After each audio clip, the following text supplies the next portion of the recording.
As I waited at the intersection, they sped past me. There was no mistaking her. It was Lee. Her blonde hair flowed in the wind as she clung to the back of a motorcycle. My mind raced with questions. What was my wife doing riding behind someone else at 3 p.m? Without hesitation, I turned my car and followed them. They vanished into a wooded area, leaving me no choice but to park and proceed on foot. The day was warm, with golden sunlight streaming through the trees, insects buzzing in the background, and a soft, silky breeze brushing my face. As I ventured deeper, faint sounds grew louder until I stumbled upon them. There they were, on a blanket spread across the ground. Lee was enthusiastically riding him, her bare chest moving rhythmically in time with her passionate energy. Both of them were lost in the moment, eyes closed, completely unaware of my presence. It was a surreal scene, almost picturesque. The sunlight filtering through the trees framed their act in a way that felt oddly poetic. I couldn't help myself. I pulled out my phone and began snapping a few artistic shots of the adulterous pair. The man groaned loudly, his voice resembling the guttural sounds of a hippo in heat. I spoke up calm but cutting. "Hey, Lee, who's your new friend?" Neither of them reacted. I repeated myself, louder this time, just as the man reached a climactic groan.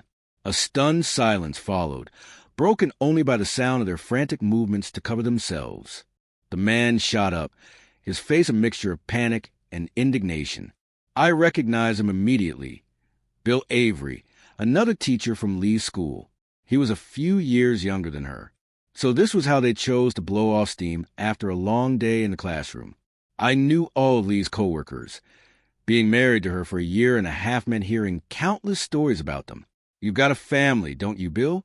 "A couple of kids, if I'm not mistaken," I said coolly, holding up my phone, the evidence clear on the screen.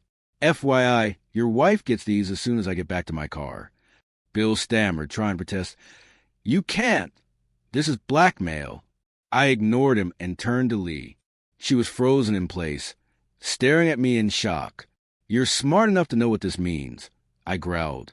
Without another word, I walked away, leaving the two of them scrambling behind me. Later that evening, we came home. Her disheveled appearance told me everything I needed to know. She headed upstairs, showered, and returned wearing yoga pants and a snug t-shirt, her usual attempt to look irresistible. She clearly thought she could charm her way out of this mess. "You're wasting your time," I said coldly. "This marriage is over." She whimpered, her voice trembling. "It was just a fling. It didn't mean anything." "It meant the end of us," I replied firmly. Her voice rose in desperation. "You can't divorce me over one little mistake. Please, Todd, don't do this." I snorted, incredulous. "A mistake? You call that carelessness?" She flinched but tried to brush it off. "He wasn't special, okay? I don't even think about him now. I'm all yours." I left, literally. "I saw you, Lee. You loved every second of it, and we both know you'll be back for more when the thrill calls you again." Her expression shifted to fear as she realized I wasn't backing down. She leaned in closer, attempting her most seductive look. "Come upstairs, baby. Let me prove how much I love you." The anger I had suppressed bubbled to the surface. "Really, Lee? You think I'm that stupid?" My voice was low but firm. "I'm leaving, and I'm not coming back."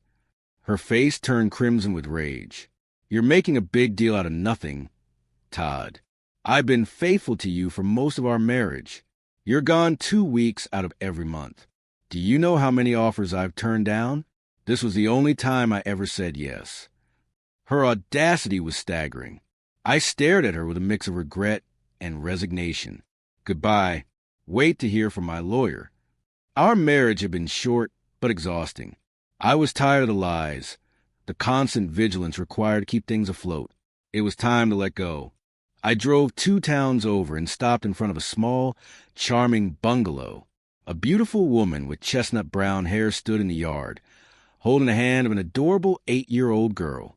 When she saw me, she let go of the child and walked over, her expression filled with concern. "I thought you were on your trip," she said softly, her eyes searching mine. "Did something happen?" In response, I kissed her deeply, allowing the pain of the past to dissolve in her warm embrace. I gazed into her enchanting eyes, allowing myself to feel only the warmth of the moment. Life was fleeting, and I realized I had been away for too long. It was time to stop running and truly live. Mike couldn't believe the day could spiral any further. It was already devastating enough to receive the envelope with the life-altering news, but now he faced an even more daunting task: breaking into his wife, Michelle. Married for 3 years after graduating college, the couple had been steadily building their careers. While their finances were stable, Mike had no idea how they would cope with this looming crisis. As he drove home, lost in thought, his phone buzzed, jolting him back to reality. "Hello," he answered, his voice heavy with exhaustion. "Hey, honey, is everything okay? You sound upset." Michelle's voice came through, laced with concern. "I'm sorry, it's been a rough day," Mike replied. "I'll explain everything when I get home." "All right," she said gently. "I have something to share with you, too. Oh, and I forgot to mention, my parents are joining us for dinner tonight." Mike winced inwardly but forced a neutral tone. "Got it. I'll see you soon. Love you." "Love you, too," Michelle said before the call ended. Mike groaned audibly as he placed his phone down. He adored Michelle's parents, Tom and Mary Beth. But tonight of all nights, their presence felt like an extra burden. Then again, maybe it wasn't such a bad thing. Perhaps they could help Michelle see that this was just a temporary setback, and they could tackle it together. He decided he wouldn't ruin dinner, but instead would address the issue as soon as he walked in. They'd need plenty of time to process and figure out their next step. Mike stepped into their modest apartment, the envelope clutched tightly in his hand. Inside, Michelle and her parents were waiting for him, seated together on the couch. Michelle's radiant smile lit up the room as she held her mother's hand. His heart sank, knowing he was about to shatter that joy. "Hey, sweetheart, I know today's been tough, but I have some exciting news to share," Michelle said. She took a deep breath, her voice trembling slightly with emotion. "For the past 10 months, we've been trying to have a baby, and I was starting to lose hope. So today, Mom came with me to see a fertility specialist. They did some blood tests while we discussed our options. A little while later, the nurse handed the results to the doctor, and he told me he couldn't help us." Mike frowned, confused by her smile. Michelle continued, her eyes sparkling. "Because I'm already pregnant." Her words hung in the air as Mike stared at her, stunned. Tears began to roll down his face. Thinking he was overwhelmed with joy, Michelle rushed to embrace him, but as her arms reached out, Mike recoiled violently, shouting, "Don't touch me!" The room fell silent. "I'm infertile," he spat, his words cutting like a blade.